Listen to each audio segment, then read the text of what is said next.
of a great empire on the run. He has lost everything. His privileges, his army, his treasures. But he's still king of the country stretching endlessly before Persia. His last battle was a nightmare, a terrible nightmare. Alexander the Great had swept all before him. He can still see the most awful thing as if it happened yesterday. His world going up in flames.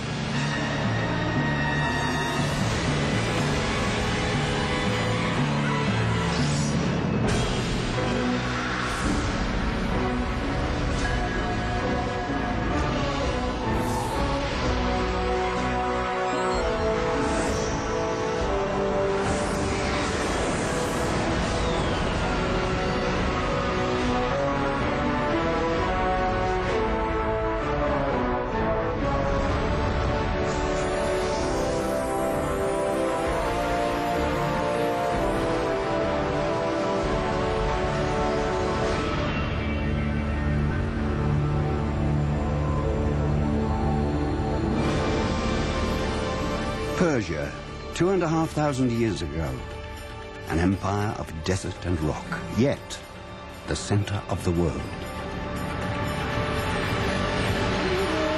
The caravans came from every direction, their destination Persepolis, heart of an empire spanning thousands of kilometers, from the Indus to the Mediterranean, from the Libyan desert to the steppes of Central Asia.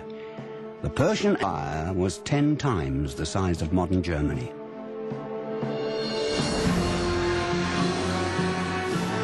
In Persepolis, King Darius held sway. He sat on a throne of gold. A king who saw all and knew all. An infallible ruler. Das Persische Reich ist ein Vielvölkerstaat. Und in vielen Punkten kann man sagen, ist das Persische Reich Vorgänger und Vorbild für das Imperium. The whole known world paid tribute to this empire. Ancient images tell the story. They came by sea in ships from Greece, from Egypt. From distant India they brought treasure by the cartload. Elephants, camels and oxen carried their country's treasures on their backs. All with a single goal: to glorify the rule of the greatest king of all time. Persepolis was regarded as the 8th wonder of the world. As new computer modeling demonstrates, it was an architectural masterpiece. Persepolis was built on an artificial terrace 125,000 meters square that rose up to 18 meters above the plain. It was a palace the size of a city. In the center, the throne hall, the largest interior space of its time. Craftsmen from all over the world worked on it for 4 generations. A ruler's dream made stone. Today, only ruins remain. There's not much for the tutelary gods on the palace portal to watch over. The exquisite lotus flowers on the mighty columns are among the few reminders that this palace was created for eternity. Looking down, the symbol of the city's former might, the bull of Persepolis. Monumental terraced outdoor staircases bordered by finely engraved stone reliefs, all work of unequaled craftsmen. Gigantic columns, 20 meters high, at that time an unbelievable height. Palace gates seem to have been built for titans, fascinating figures that tell of a long-lost world.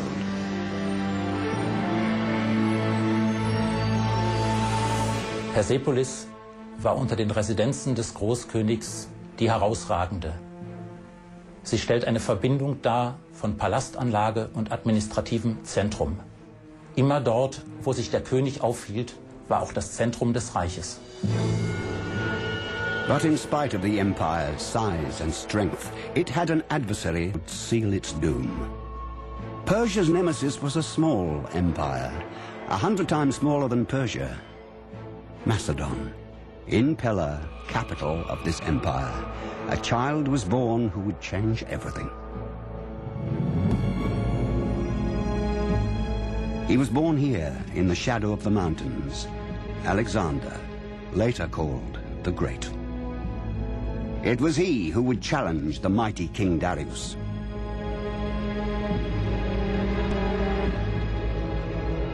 His teacher was Aristotle, the ancient world's leading philosopher. From him, the little prince learned to think logically, power of words, and the fundamentals of politics.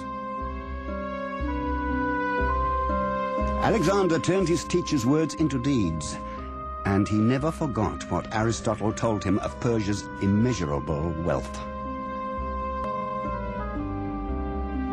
Gold abounds like sand in the treasure houses of Persepolis. Gold that should be taken to avenge what the Persians once did.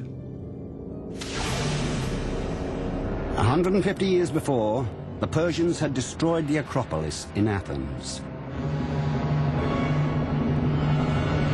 The destruction of the pride of Greece was a punishment for the Greeks refusing to submit to the Persian yoke.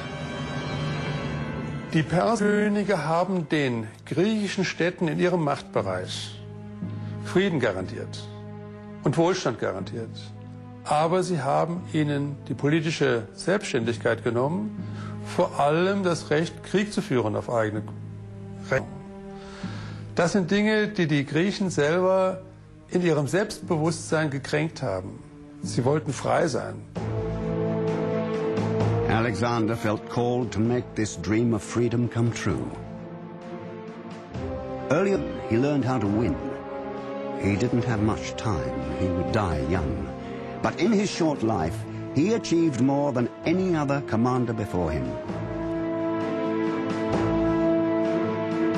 Alexander besaß eine ungewöhnliche Energie, war in der Lage, selbstgesteckte Ziele unter größten Schwierigkeiten zu verwirklichen und war darüber hinaus jemand, der durch ein unglaubliches Charisma herausstach. Sonst wäre es ihm nicht möglich gewesen, so viele Leute anzuziehen, die ihn auch bedingungslos gefällt sind. Alexander was 20 when he inherited the crown. Now nothing could stop him. Destiny was calling. He was convinced the gods were with him. In 334 BC, he began an astonishing venture. With 30,000 men, he invaded Persian territory. His goal, to conquer the whole world.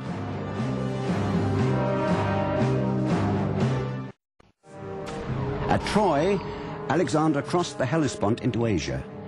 Although young, Alexander was a brilliant strategist.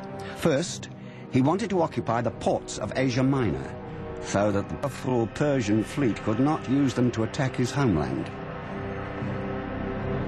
Issus, an important Persian port city, has long been a mystery. Its location was forgotten for 2,000 years. Only recently, an international team led by an American, Marie Henriette Gates, pinpointed the site of the city.